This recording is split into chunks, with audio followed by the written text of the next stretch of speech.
మారేడు దళాన్ని శివలింగం మీద పడితే వెనకాల ఉన్నటువంటి ఈన శివలింగానికి తగిలిందా వెంటనే ఐశ్వర్యం వచ్చేస్తుంది.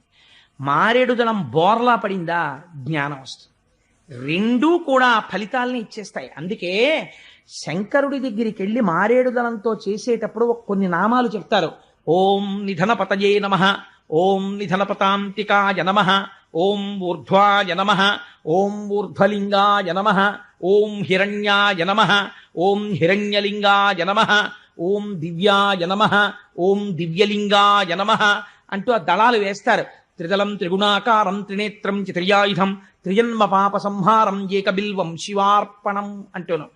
అందుకని వాళ్ళు ఇప్పుడు మారేడు దళాలతో పూజ చేసేస్తున్నారు మూడెంకి గురించి చెప్తూ. అందుకని మూడు మూర్తులకును మూడు లోకములకు మూడు కాలములకు మూలమగుచు బేధమగుచు తుది కబేధమయ్యొప్పారు బ్రహ్మ